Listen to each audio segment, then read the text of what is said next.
Bismillah, alhamdulillah, salatu wassalamu ala rasulillah wa ala alihi wa ashabihi wa mawalah wa la hawla wa la quwata illa billah amma ba'd. Yang kami hormati Bapak Idrus selaku moderator kita, dan dari perwakilan Dinas Kebudayaan Provinsi Daerah Istimewa Yogyakarta yang kami hormati Bapak Dr. Fajar Waskito SPKK yang selaku Ketua Mertikarta telah berkenan tadi membuka dialog kita dengan pesan yang luar biasa bagi kita insan-insan perkerisan maupun insan budaya dimanapun berada. Juga narasumber yang hadir juga di tengah kita, Bapak Singgih Rukito, yang tadi saya jadi penasaran gara-gara disebut ya bikin kemecer katanya koleksi-koleksinya ini. Patut segera ditelusuri di akun medsosnya gitu ya. Bapak Ibu yang dirahmati Allah dimanapun berada, ada profil yang diangkat di dalam diskusi budaya kita kali ini, yaitu Sultan Agung Hanyokrokusumo. Tidak berlebihan kalau dia disebut oleh para sejarawan sebagai salah satu raja terbesar yang pernah ada di Nusantara. Bahkan ada yang membandingkan kalau Majapahit itu dulu dianggap seperti Romawi di Eropa, maka Sultan Agung itu adalah Inggris Raya di era Elizabeth zaman Tudor, sehingga ini adalah salah satu puncak dari kebudayaan Jawa terjadi di masa Sultan Agung Hanyokrokusumo. Sebagai Raja Mataram dengan visi misi yang luar biasa yang kita bisa seksamai di dalam sejarah ya, salah satu sumber yang mungkin saya rekomendasikan malam ini tentu adalah bukunya Haji de Graaf ya, Puncak Kekuasaan Mataram ya pada masa Sultan Agung Hanyokrokusumo. Nah, Sultan Agung sendiri dilahirkan pada tahun 1593 Masehi hitungannya di Kota Gede. Mayoritas sumber sejarah menyatakan beliau lahir di Kota Gede, sangat dekat dengan kita, yang waktu itu menjadi ibu kota ya, Mataram, yang berada di bawah pemerintahan kakeknya Panembahan Senopati. Dia lahir menurut babat Tanah Jawi dan sumber-sumber mayoritas yang sampai kepada kita dari Raden Mas Jolang, putra Panembahan Senopati yang nanti akan naik tahta sebagai Panembahan Hanyokrowati, dengan ibu adalah Ratu Dyah Banowati binti Pangeran Benowo. Kalau dirunut silsilah, maka dengan demikian Sultan Agung ini menggabungkan trah antara Mataram dengan Pajang. Yang Mataram ke atas, Panembahan Senopati sesuai babat Tanah Jawi adalah berasal dari Raden Bondan Kejawan bin Brawijaya V yang lahir dari rahim Putri Wandan. Kemudian dari sisi ibunda Panembahan Senopati sendiri adalah seorang yang berasal dari trah Kanjeng Sunan Giri, ya, adik dari Ki Juru Martani, ya, Nyai Ageng Sabinah namanya, ibunda Panembahan Senopati, istri Ki Ageng Pemanahan, ini dari trah Kanjeng Sunan Giri. Kemudian ya dengan adanya trah Pajang Pangeran Benowo, ibundanya juga adalah trah Demak karena putri dari Sultan Trenggono di Demak. Sebab Sultan Hadiwijaya adalah menantu Sultan Trenggono. Namun ada versi sejarah lain yang misalnya dalam babat Nite menyebutkan justru Sultan Agung ini adalah putra langsung Panembahan Senopati dari Putri Madiun, Retno Dumilah binti Pangeran Ronggojumeno bin Sultan Trenggono. Kalau ini dianggap sahih, maka juga beliau menggabungkan antara trah Mataram dengan trah dari Demak di dalam darah beliau. Dan versi babat Nite ini memang agak simpang siur dan penuh intrik ya. Mungkin perlu penafsiran atas berbagai narasi yang ada di dalam babat Nite, karena seakan-akan dalam babat Nite ada permusuhan yang cukup keras antara Mas Jolang sebagai kakak yang jauh lebih tua dengan Mas Rangsang ya, nama kecil Sultan Agung. Saya kurang begitu paham bahasa Jawa, tapi konon rangsang itu artinya punya makna agresif ya. Kalau ada naga rangsang itu naga yang sedang menyerang ya, mempersiapkan diri untuk menyerang. Nah, Mas Rangsang ini dianggap sebagai ancaman bagi tahta kakaknya, namun menurut Babat Nite ya, Mas Jolang ini memang ya tidak bisa memiliki penerus karena karena ada kecelakaan dalam perang dengan Pragolapati di masa ayahandanya. Versi Babat Nite ini perlu diskusi yang jauh lebih serius di waktu yang lain. Di antara guru-guru Sultan Agung ini disebutkan ya, misalnya adalah Ki Jejer, ya ini diangkat juga oleh Mas Hanung di dalam filmnya ya. Kita melihat bagaimana intensnya Mas Rangsang ini belajar di luar keraton, jadi bukan di dalam keraton, dan beliau bukan nominasi untuk putra mahkota karena Panembahan Hanyokroowati sudah terlanjur berjanji kepada Ratu Tulung Ayu yang berasal dari Ponorogo untuk mengangkat putranya menjadi raja penerus. Sementara ternyata putra dari Ratu Tulung Ayu ini, Adipati Martopuro, ternyata mengalami tunagrahita, sehingga untuk memenuhi janji nanti Pangeran Adipati Martopuro ini naik tahta selama 1 hari sebelum kemudian Sultan Agung ditahbiskan untuk menjadi raja pelanjut dari dinasti Mataram ya ketika berusia 20 tahun di tahun 1613. Jadi secara teknis beliau de facto-nya itu raja ketiga, tetapi secara de jure raja keempat begitu ya, karena didahului oleh Pangeran Adipati Martopuro. Kemudian pada tahun 1614 ini Pangeran Adipati Mondoroko, Pepatih Agung Mataram alias Ki Juru Martani wafat.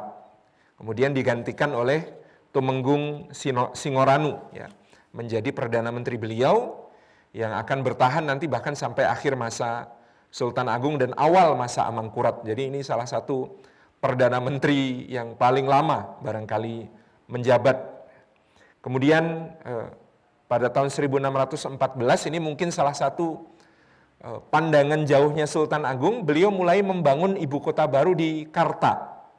Di Karta ini yang terletak sekarang masuk Kecamatan Pleret, kita sebut Kerto, ini adalah letak keraton baru Sultan Agung, di mana ada satu analisis menarik. Konon Sultan Agung hendak memisahkan antara pusat ekonomi dengan ibu kota administrasi. Nah, ini sekarang malah ditiru oleh Malaysia, ditiru oleh Australia, ditiru oleh Amerika gitu ya, di mana ibu kota dengan pusat kegiatan ekonomi itu dipisahkan.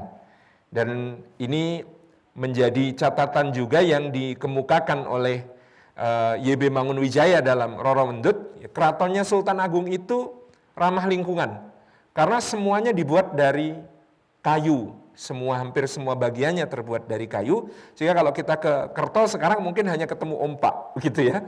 Ya, ini adalah konon meniru atau mutrani Keraton Demak yang juga kemudian dibuat dari kayu, ya, karena kesederhanaan, tetapi juga mengutamakan kriya atau karya dari manusia, di mana meskipun kayu tetapi dengan ukir-ukiran tatah-tatahan yang sangat indah, yang sangat luar biasa, yang kemudian membuat geleng-geleng kepala banyak duta besar negara sahabat maupun duta besar kongsi-kongsi dagang seperti VOC yang kemudian mengunjungi ibu kota Mataram. Dan pada saat itu dikenalkan salah satu motif yang paling populer dalam sejarah Mataram nanti, yaitu motif ron kluweh ya, karena kluweh itu kaluwihan katanya. Jadi untuk menunjukkan adanya kelebihan, keutamaan yang ada pada Mataram.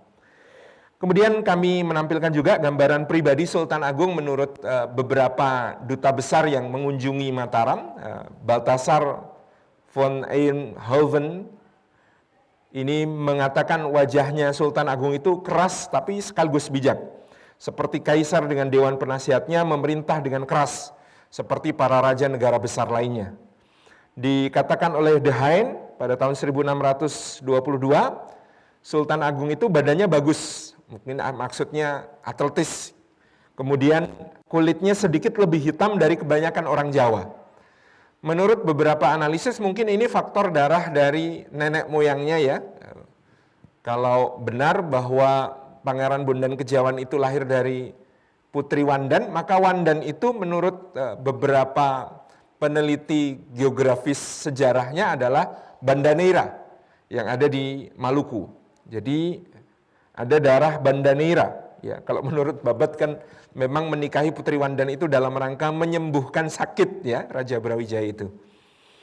Kemudian dia berhidung kecil tapi tidak pesek, mulutnya datar, agak lebar, keras dalam bicara namun lamban iramanya, wajahnya tenang, bulat, dan tampak cerdas. Pakaiannya tidak terlalu berbeda dengan umumnya orang Jawa, dan sebilah keris terselip di depan ikat pinggang berwarna emas. Jadi posisinya keris yang diagem Sultan Agung pada saat duta besar ini mengunjungi Mataram itu dipakai di depan. Nyote istilahnya Romo. J ya, nyote ngajeng ya di depan, yang kemudian ini biasanya dikenakan dalam pakaian prajuritan atau juga dikenakan kalau ulama memakai jubah begitu. Kemudian juga pada jarinya terpasang cincin dengan intan yang gemerlapan.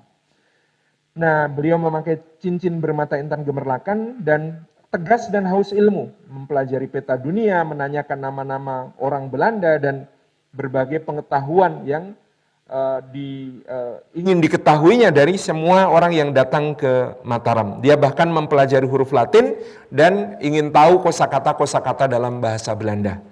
Nah, untuk gambaran pribadi Sultan Agung dalam novelnya Rawamangun ya, Raramendut bisa juga kita baca, ada detail sekali ya, kuluk damas, kemudian kain dodotnya seperti apa dan lain sebagainya, itu kita bisa baca di sana.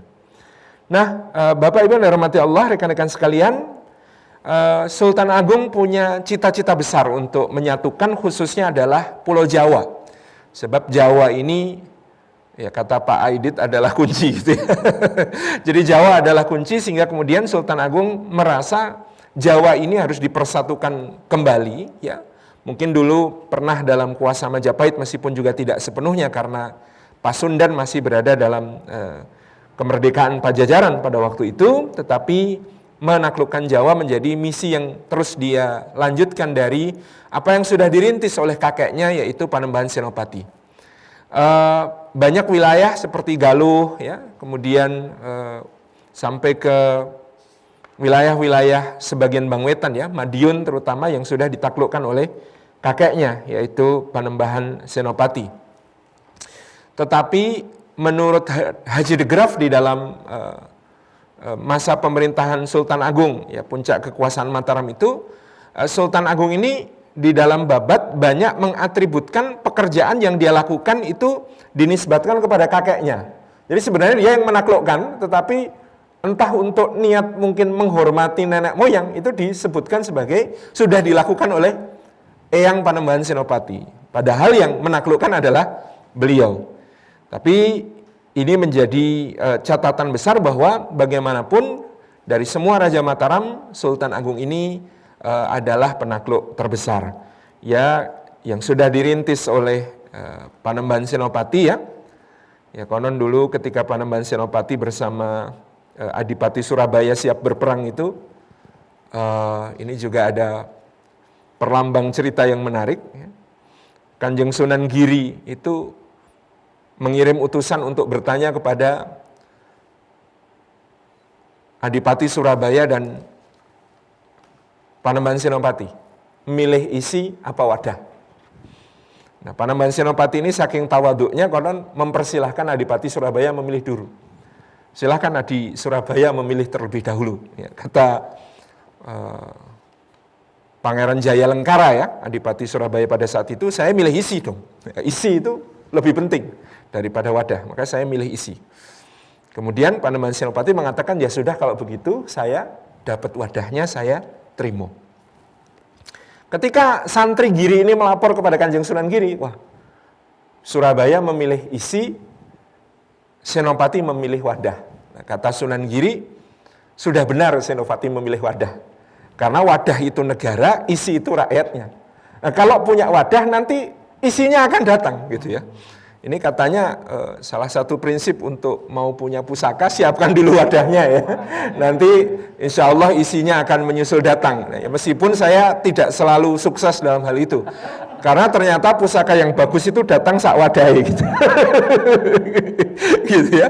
Mungkin yang dimaksud siapkan wadahnya itu ya diri kita ini ya, menjadi orang yang layak untuk kemudian kedatangan pusaka-pusaka yang mungkin dianggap apa istilahnya mahanani begitu ya. Jadi itu cerita tentang milih wadah atau isi. Kalau soal kenegaraan wadah dulu. Kalau ada wadahnya nanti rakyatnya datang gitu kan. Tetapi kalau cuma milih isi tidak punya wadah isinya akan tercerai-berai. Itu yang ditafsirkan pada saat itu. Kemudian Sultan Agung melakukan pengukuhan kekuasaan atas Cirebon ya. Bahkan juga diikat dengan pernikahan, salah satu putri Panembahan Cirebon dinikahi oleh Sultan Agung untuk menjadi Ratu Kulon. Yang kemudian ini menggabungkan ya darah Mataram dan Majapahit dengan darah Pajajaran sekaligus darah Mesir karena Syarif Hidayatullah itu dari Mesir gitu ya. Nah, konon ini ada selang surup ya, Ratu Kulon ini melahirkan siapa? Apakah Raden Mas Alit ataukah Raden Mas Sayyidin yang nanti menjadi Amangkurat. Tetapi sumber-sumber umum biasanya mengatakan Ratu Kulon ini melahirkan Raden Mas Alit dan lebih belakangan dibandingkan Ratu Wetan, yaitu Kanjeng Ratu Batang yang melahirkan Raden Mas Sayyidin, sehingga nanti yang naik tahta adalah Raden Mas Sayyidin sebagai Amangkurat. Kemudian beliau juga melakukan penaklukan di Bangwetan ya, Lumajang dan Malang 1614. Wirosobo, bekas ibu kota Majapahit itu beliau datang sendiri sebagai sebuah penghormatan 1615, Pasuruan 1617, Surabaya ini ditaklukkan dengan cara memutus terlebih dahulu sekutu-sekutunya. Memang Surabaya ini musuh terkuatnya pada waktu itu. Nah, maka sekutunya yaitu 1622, Sukadana di Kalimantan Barat ini ditaklukkan terlebih dahulu. Dengan Angkatan Laut Mataram itu markasnya di Kendal, dipimpin oleh Tumenggung Baurekso. Itu menaklukkan Sukadana. Menurut beberapa analisis, Sukadana ini penting dalam pembicaraan Tosan Aji karena sebagai sebuah kerajaan di Karimata, dia memiliki tambang besi yang sangat baik. Jadi sebagaimana dulu Majapahit itu sampai besanan dengan Kedatuan Luwu untuk mendapatkan bahan besi dan bahan pamor untuk Tosan Ajinya, maka Sultan Agung menganggap penguasaan Sukadana 1622 ini adalah hal yang sangat penting karena merupakan sumber besi yang baik untuk kemudian menjadi bahan-bahan senjata. Dahulu penguasaan besi dianggap sebagai salah satu syarat legitimasi keagungan sebuah negara. Jadi kalau tidak punya sumber besi, maka negara itu tetap dianggap sebagai negara yang tidak kuat gitu ya. Tapi kalau punya sumber besi, dia adalah negara yang kokoh. Ini juga dalam kepercayaan Islam ya, bahwa dalam surah Al-Hadid ayat ke-25 besi itu dianggap memiliki kekuatan yang sangat dahsyat dan banyak manfaat untuk manusia. Kemudian 1624 sekutu Surabaya yang lain, Madura ditaklukkan juga oleh Sultan Agung. Maka Madura terisolasi dan bahkan ini penaklukan Surabaya terisolasi. Nah, penaklukan Surabaya ini diceritakan memang luar biasa ya, pengepungan sampai berbulan-bulan, kemudian Kalimas dibendung, dimasukkan bangkai dan buah menara yang bikin gatal menikah kolang-kaling ya. Jadi dimasukkan supaya kemudian rakyatnya gatal-gatal nggak bisa minum, kena diare. Wes lemes gitu ya. Akhirnya kemudian takluk Pangeran Jayalengkara, kemudian putranya Pangeran Peke yang diminta untuk menghadap Sultan Agung, dan polanya Sultan Agung kalau sudah dikalahkan dirangkul. Karena Surabaya ini musuh yang kuat ya, dirangkul menjadi sebuah hal yang wajar. Pangeran Peke kemudian dinikahkan dengan Ratu Pandansari, adik beliau sendiri. Kemudian Sultan Agung juga menaklukkan pesisir dan luar pulau ya, Lasem, Tuban, Sukadana dan Madura tadi. Kemudian beliau juga menjadikan Palembang, Jambi dan Banjar mengakui Mataram sebagai sesembahannya. Bahkan Palembang itu setiap 2 tahun sekali mengirim gajah-gajah sebagai upeti. Jadi Pangeran Palembang itu harus ngumpulin gajah dari Sumatera untuk disetor pada Sultan Agung di Mataram. Kita bayangkan dulu dari Palembang diangkut ke Jepara, kemudian dari Jepara dituntun sampai ke Karto, itu berapa lama gitu ya. Tapi itulah yang kemudian luar biasa pada saat itu. Kemudian dia juga saling berkirim utusan dengan Makassar, dengan Banten, dan dengan Aceh. Nah, yang menarik adalah peta dunia berjudul Kitab Jihanama yang diterjemahkan menjadi Universal Geography di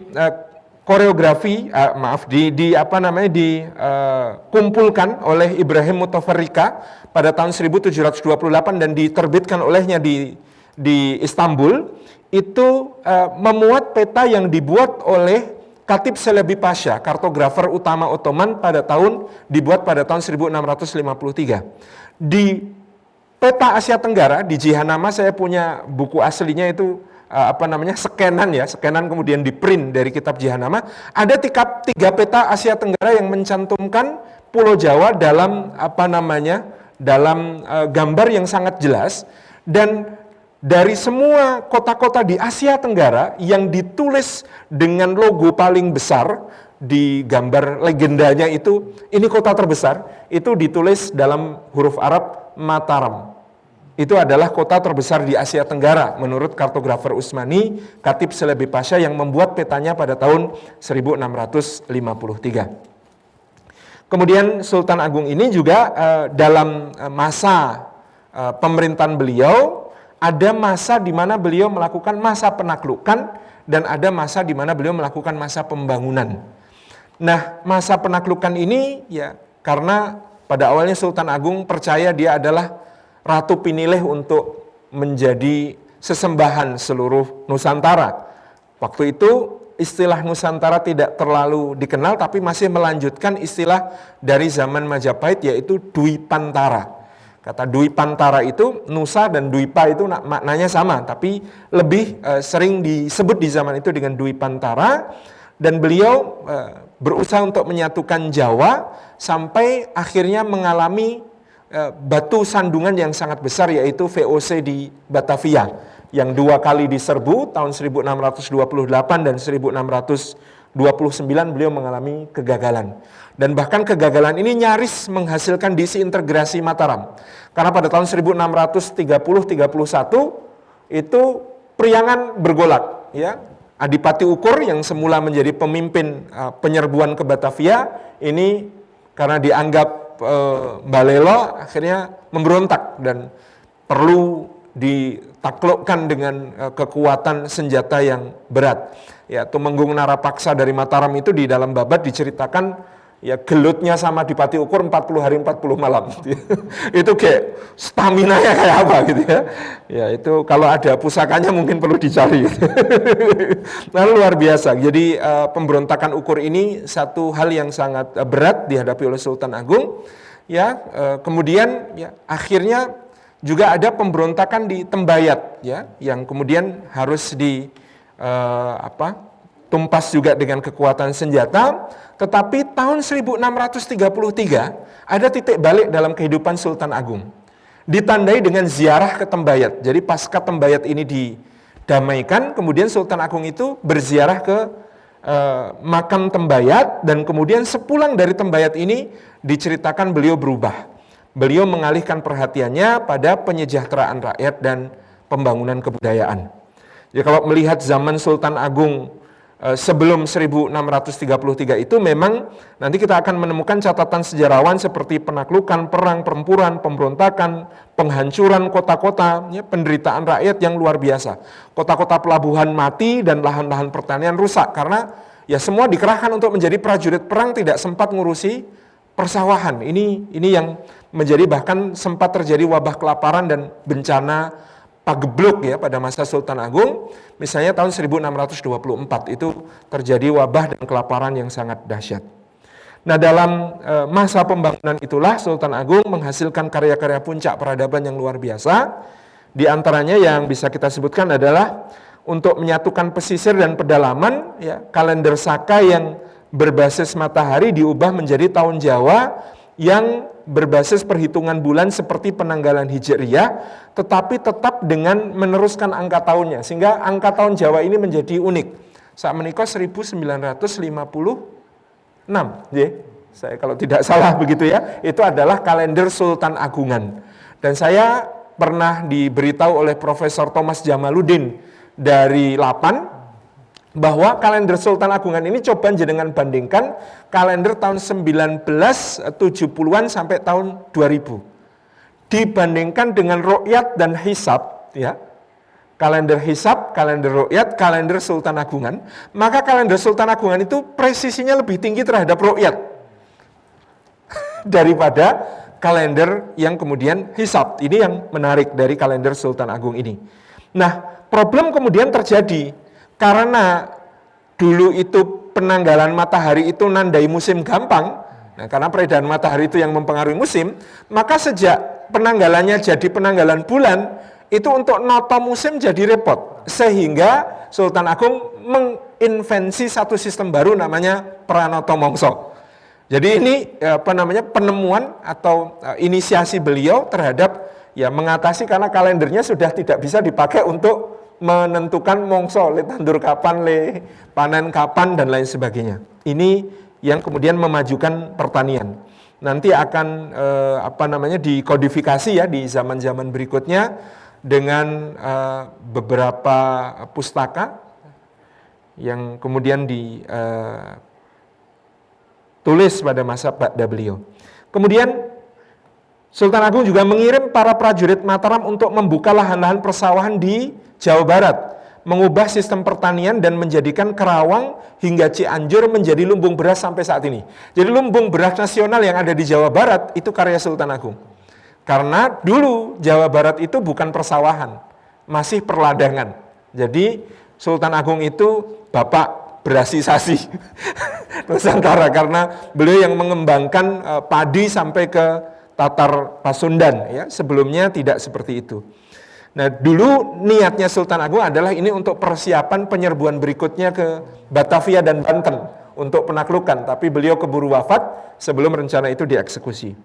Kemudian tata bahasa Jawa baru disusun, dan ini turut mempengaruhi bahasa Sunda. Bahasa Sunda dulu itu egaliter.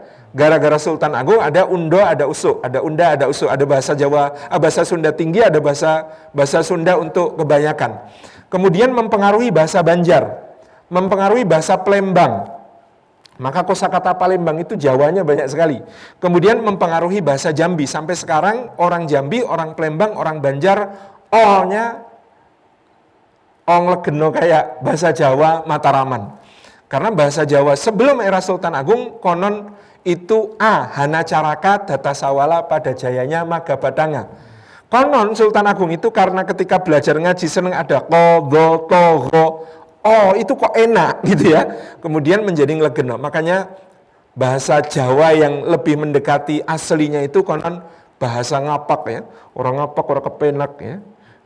Bersatu kita kompak, bicara kita ngapak itu lebih yang aslinya dahulu sebelum diberikan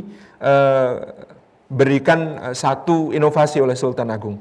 Kemudian beliau mengubah juga karya sastra seperti Serat Sastro Gending.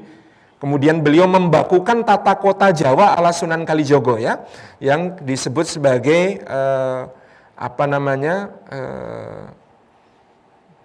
ada keraton, alun-alun, masjid, pasar ya, yang menjadi catur gotro tunggal gitu ya. Kemudian beliau juga menata sistem administrasi yang sampai sekarang digunakan oleh Indonesia. Beliau membagi Jawa ini menjadi 3 wilayah besar yang disebut sebagai wilayah Pangeran Wedono Kulon. Ya, ini berpusat di Ukur dan Sumedang, ya, dekat Bandung sekarang. Kemudian ada Pangeran Wedono Tengah, itu pusatnya di Kendal dan Semarang. Kemudian ada Pangeran Wedono Wetan, itu pusatnya di Surabaya. Sampai sekarang masih sama provinsinya gitu ya. Jawa Tengah, Jawa Timur, Jawa Barat seperti di masa Sultan Agung. Nah, dahulu Sultan Agung itu untuk mengatur supaya tidak terjadi pemberontakan yang mudah meletus, para penguasa wilayah ini ditarik ke pusat. Dalem-dalem pangeran Surabaya, gitu, pangeran Sumedang, kemudian pangeran Kendal, itu ada di sekitar keraton. Mereka bersama keluarganya harus tinggal di situ. Boleh nengok wilayah administrasinya itu setahun sekali. Dan keluarganya harus ditinggal. Karena kalau keluarganya diajak, nanti di sana menyiapkan pemberontakan. Nah, dengan keluarganya ditinggal di keraton, di Sandra gitu ya, orang macam-macam naik Bali gitu ya, itu yang kemudian dijagani. Nah, untuk melaksanakan administrasi di wilayah-wilayah yang ditunjuk orang Mataram dikirim ke sana. Jadi penguasa aslinya tarik ke Mataram, penguasa administratifnya sebagai patih di sana itu dikirim dari Mataram. Ini sistem yang dilakukan oleh Sultan Agung. Nah, sistem kabupaten sampai sekarang juga masih sama dengan era Sultan Agung pada saat itu. Kemudian pusat ekonomi di Kota Gede dipisahkan dari ibu kota pemerintahan, tata busana Mataraman juga menjadi tren hingga luar Jawa seperti dilaporkan duta-duta VOC di Palembang, Jambi, Banjar, dan Lingga. Setiap ada orang dari Jawa datang ke Palembang atau ke Jambi selalu ditanya, Sultan Agung pakaiannya seperti apa? Rajanya itu pengen pakai sama, gitu. Kemudian ini menjadi Sultan Agung ini trendsetter busana ya bagi raja-raja. Nah, sampai tahun 1653 Raja Palembang itu masih memakai ikat seperti Raja Jawa. Kenapa pada tahun 1653 dia ganti menjadi tanjak? Itu konon karena dia ngirim utusan kepada Amangkurat 3 kali minta bantuan untuk menghadapi VOC, oleh Amangkurat tidak dikirimi bantuan, maka dia marah. Kemudian ikatnya ini dibuang, dia nyambar kain yang bentuknya segitiga terus diikat jadi tanjak. Itu asal mulanya tanjak di Palembang konon seperti itu. Gara-gara wis di akul-akulke dijaluki tulung ora teko-teko gitu ya, enggak datang-datang bantuannya dari Mataram padahal dia harus berperang melawan VOC di tahun 1653. Kemudian yang berikutnya kita membahas tentang penyerbuan ke Batavia tahun 1628 sampai 1629. Latar belakangnya yang pertama, Jayakarta dirampas oleh JP Kun dari Pangeran Jayakarta yang memerintah atas nama Banten pada tahun 1619. Kemudian diganti namanya menjadi Batavia pada tahun 1621. Batav adalah nama nenek moyang bangsa Belanda. Kemudian Batavia ini menjadi halangan Mataram untuk menyatukan Jawa, terutama rencananya untuk menaklukkan Banten. Kemudian yang ketiga, JP Kun membantai penduduk Banda pada tahun 1621. Ini yang tidak banyak mungkin dianalisis sebagai salah satu faktor sejarah permusuhan Sultan Agung dengan VOC. Karena Banda ini bagaimanapun adalah salah satu tanah leluhurnya Sultan Agung dari Putri Wandan tadi, salah satu istri Raja Brawijaya V. Dan pembantaian Banda tahun 1621 ini salah satu kasus pelanggaran hak asasi manusia terparah sepanjang sejarah Nusantara. Di ribuan orang Banda itu dibantai oleh Jan Pieterszoon Koen. Kemudian Mataram menolak pendirian loji VOC di Jepara yang diajukan proposalnya, dan yang diajukan itu Jepara, Gresik, Surabaya, dan semuanya ditolak oleh Sultan Agung. Kemudian VOC juga menolak tawaran damai Duta Mataram yaitu Kyai Rangga, Bupati Tegal tahun 1628. Padahal maksud Sultan Agung mengirim Kyai Rangga untuk gencatan senjata dengan VOC waktu itu, Sultan Agung mau fokus dulu ke Banten, nanti Banten selesai baru VOC digebuk di Batavia. Tapi ternyata VOC nggak mau gencatan senjata, gitu ya. Itu yang terjadi tahun 1628. Maka di bawah pimpinan Laksamana Agung Mataram yaitu Adipati Bahurekso dari Kendal, ya terjadilah penyerbuan pertama ke Batavia tahun 1628. Diabadikan dalam lukisan karya Pak Sujoyono ya tahun 1973 yang ada di Museum Kota Jakarta, di Museum Fathaillah yang kemudian ini lukisannya dulu dipesan oleh Gubernur Ali Sadikin ya kepada Pak Sujoyono di tahun 73 yang ukurannya kolosal, gede banget gitu ya. Di sisi kiri Sultan Agung bertahta, kemudian di sisi kanan Kyai Rangga bicara dengan JP Kun, di tengah itu gambaran pertempuran. Pendaratan awal armada Tumenggung Barurekso itu 54 kapal dalam 3 gelombang. Ya, semula seakan hendak berdagang, membawa 150 sapi, 5.900 karung gula, 26.600 butir kelapa, dan 12.000 karung beras. Kemudian pasukan darat di bawah pimpinan Pangeran Dipati Mandurorjo berkekuatan 10.000 orang dan dilengkapi dengan beberapa ekor gajah seperti lukisan yang dilaporkan oleh penjaga kastil, benteng kastil Batavia. Kemudian benteng Hollandia berhasil dihancurkan, tetapi penyerbuan ke benteng Bomel mengalami kegagalan. Kekalahan pun terjadi karena Mataram tidak menyiapkan perbekalan yang memadai untuk pasukan sebanyak itu. Penyerbuan kedua dilaksanakan pada tahun 1629. Nah, pasukan Priangan yang dipimpin oleh Dipati Ukur itu berangkat dan menyerang terlebih dahulu. Karena pasukan induk berkekuatan 14.000 orang yang dipimpin oleh Pangeran Adipati Jumilah ini terlambat. Datang, harusnya ketemu di Kerawang, ya, lalu bergerak bersama untuk menyerbu, tapi dinteni ra teko-teko gitu ya. Nah, makanya kemudian Adipati Ukur bergerak terlebih dahulu dan ini melemahkan kekuatan Mataram karena kemudian penyerbuan menjadi tidak efektif. Sudah disiapkan lumbung-lumbung beras di Karawang untuk cadangan logistik, tetapi karena ada pengkhianatan dan ketahuan oleh VOC, maka dibakar dan ditembaki dengan meriam-meriam dari kapal-kapal VOC di lautan. Sungai Ciliwung sempat dibendung dan dicemari sehingga di Batavia berjangkit wabah kolera dan termasuk menewaskan Gubernur Jenderal J.P. Kun yang menjadi pemimpin VOC pada saat itu. Nah, terkait dengan penyerbuan Batavia ini terjadi satu peristiwa yang berkaitan dengan Tosan Aji dan Keris, yaitu pengerahan para empu untuk membuat senjata-senjata yang akan membekali pasukan Mataram dalam penyerbuan ke Batavia. Ini adalah pekerjaan massal untuk membuat meriam, pedang, tombak, dan keris. Jumlah empu Pakelun, disebut Pakelun karena di Kelun dikumpulkan beramai-ramai untuk bekerja bersama, itu ada 800 orang. Kita membayangkan 800 orang kerja bareng itu, le ngatur yo angel itu karena karepe dhewe-dhewe gitu ya. Dan nanti akan menjadi catatan kenapa di era Sultan Agung akan menjadi tangguhnya ini gayanya juga bermacam-macam karena setiap empu ini membawa gayanya sendiri-sendiri. Sadomas empu 800 orang dikepalai oleh 8 empu mantri. Empu mantrinya ada Empu Tepas dari Samarang, keturunan Empu Solaita dari Tuban, Empu Mayi dari Barat Karang, putra Empu Sokowiono, Empu Legi, anak Empu Lanang, cucu dari Ki Supogati di Majapahit, Empu Gede, anak Empu Cublak dari Pajang, Empu Luing dari Madura, buyut Empu Koso, kemudian Empu Guling yang memang asli Mataram, makanya ada yang banyak yang cari ya, pusaka Guling Mataram, meskipun itu ada dua makna. Itu adalah karya Empu Guling atau Ungguling Mataram ya, waktu itu ya karya terbaik di masa Mataram. Kemudian ada Empu Kalianjir dan Empu Tundung dari Kudus yang ternyata juga adalah Empu Joko Supo dari zaman Demak alias Empu Kinom putra Pangeran Sedayu atau Supo Mandrangi dari Majapahit. Beliaulah yang menjadi jejeneng dengan gelar Pangeran Sendang. Ini menurut serat Paniti Katgo yang terbit 1929. Nah, kebijakan dalam Tosan Aji di masa Sultan Agung ini saya kira yang sangat penting. Yang pertama adalah masifikasi.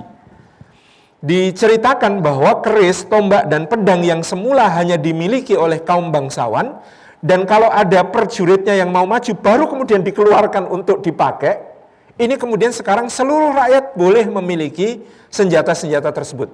Jadi dulu yang namanya Pusoko Sinengker itu betul-betul karena ya memang dimiliki oleh para bangsawan. Nanti kalau dia mengerahkan prajurit, baru senjata-senjata itu dikeluarkan.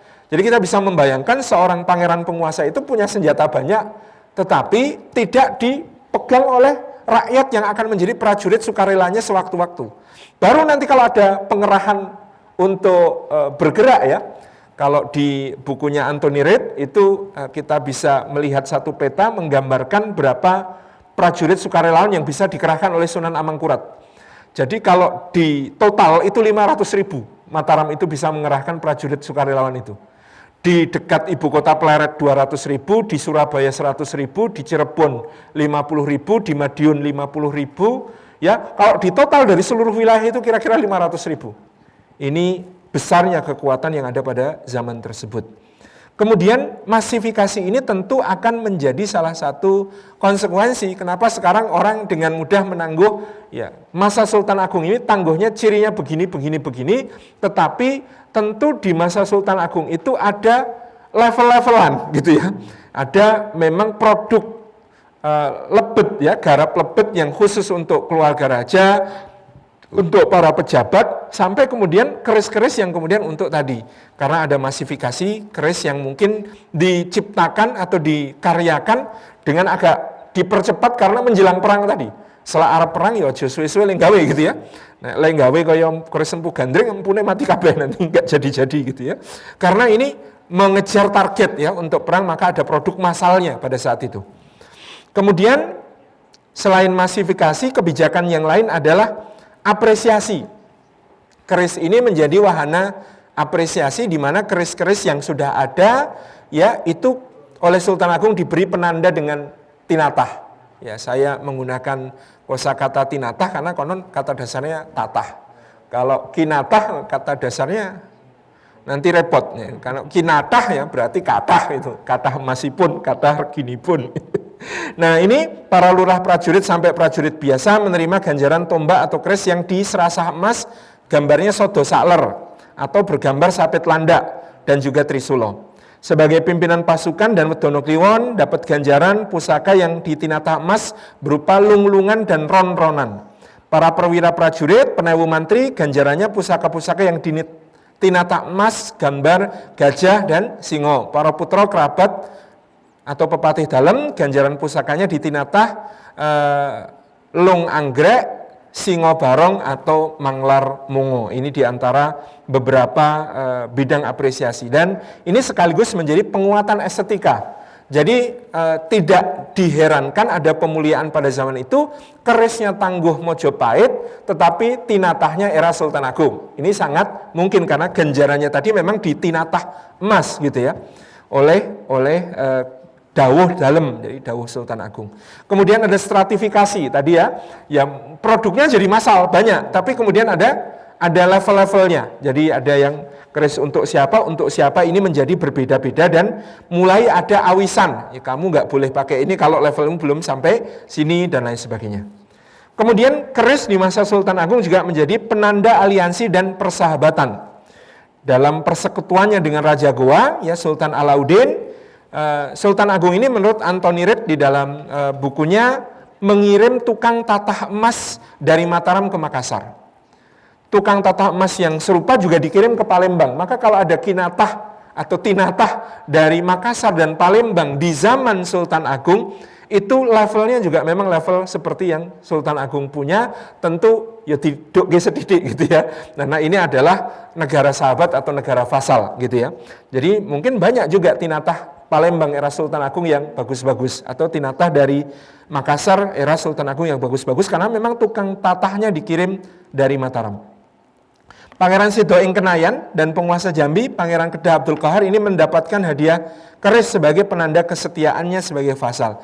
Salah satu yang masih bisa dijumpai hingga sekarang mungkin adalah Siginje ya, pusaka Jambi yang menurut mayoritas bertangguh Mataram Sultan Agung dan sekarang disimpan di Museum Nasional. Gambar Siginje ada di tampilan tapi juga bisa di Google ya. Sangat mudah untuk mendapatkannya gambarnya. Kemudian keris juga menjadi penanda kesejarahan.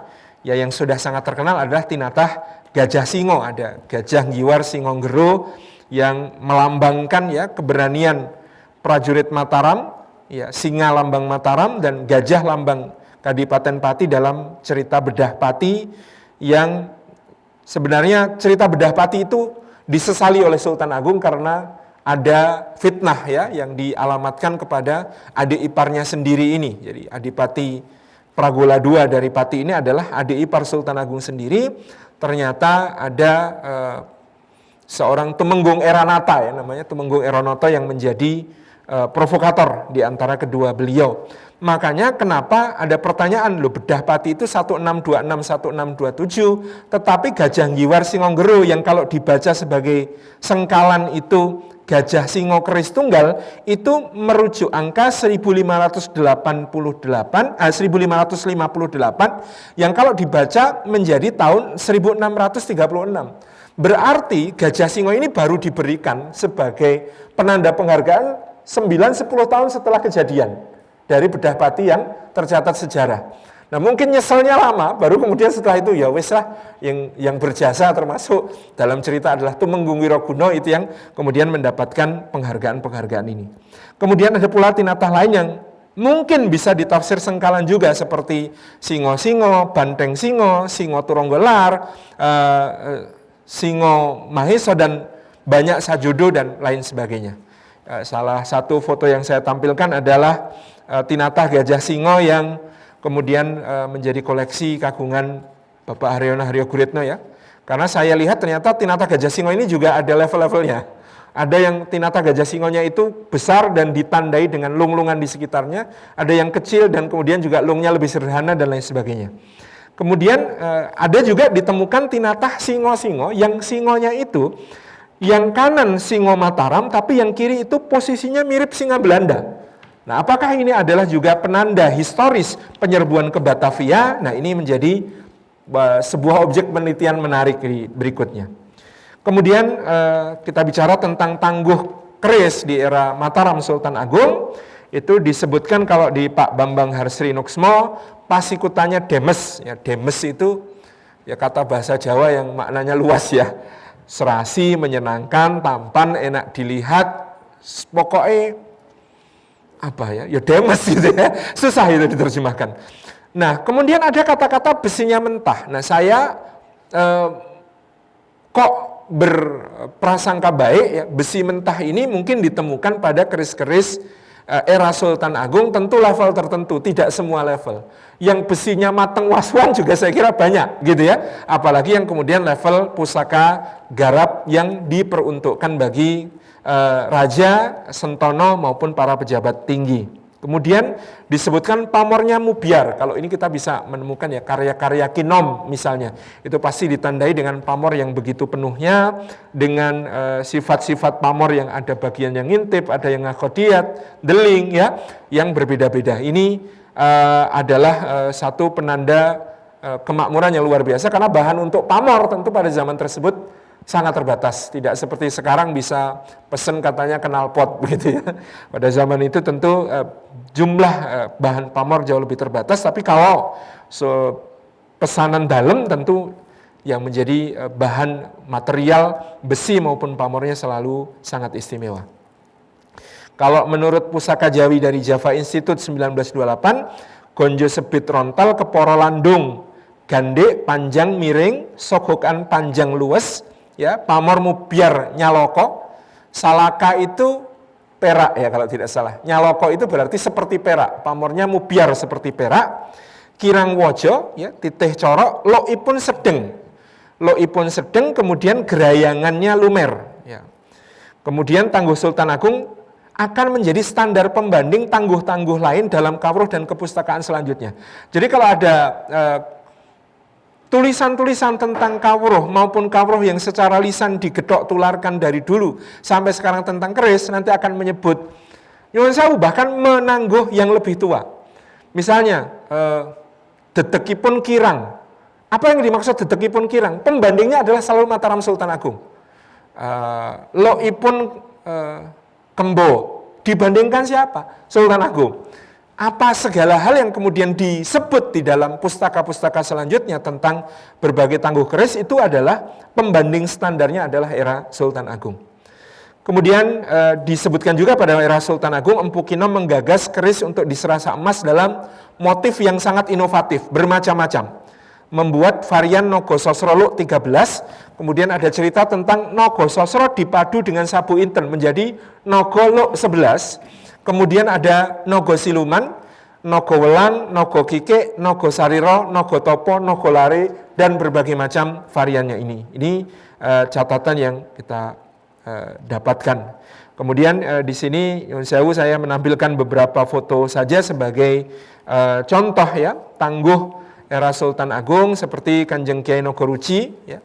Koleksi almarhum Bapak Haryono Haryoguritno, ya, diperkirakan karya Kinom dan pernah menjadi ageman pribadi Sultan Agung karena ukurannya memang kecil, ya lebih kecil daripada keris pada umumnya, dan ini menyesuaikan ya, tadi Sultan Agung dianggap lebih pendek daripada orang Jawa kebanyakan pada masa itu. Kemudian ada yang bisa kami hadirkan mungkin malam ini adalah Kiai Puspowilogo ya, sebuah tombak. Kemudian juga ada foto tentang tinatah naga koleksi Museum Nasional yang detail sekali, hadiah Sultan Agung untuk Panembahan Cirebon. Ya, nanti mungkin dari tuan rumah Pak Eko Supriyono juga ada contoh-contoh tosan aji era Sultan Agung, tapi mohon izin saya membuka yang satu ini. Aji.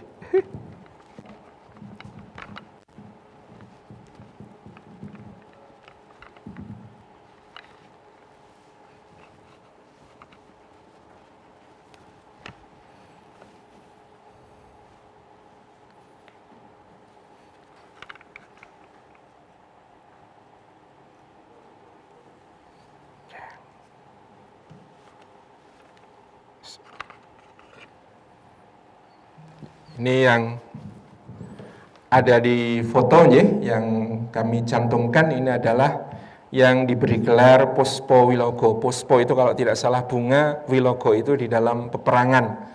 Dapurnya kalau tidak salah adalah dapur Cekel Adiluwih, ya ditandai dengan saya tidak hafal ya kalau Riji Antumba itu. Ya seperti ini, nyocoknya gambar saja itu adalah dapur Cekel Adiluwih seperti ini yang kemudian bisa kita perlihatkan dengan tinatah yang kemudian juga bisa kita lihat karakteristiknya ada di sini. Ini apa namanya yang memiliki dahulunya adalah salah satu buyut dari Sri Susunan Pakubuwono ke-10 gitu. Kemudian juga ada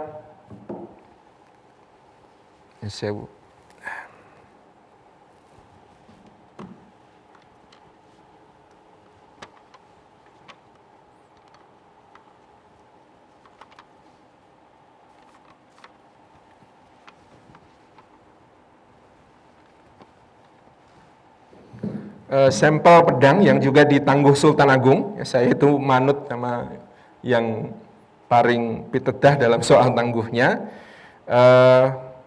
Ini konon gelarnya Kiai Permadi pedang ini. Kita bisa nanti melihat juga sampel wasuhan besi dan patrap pamor yang menarik.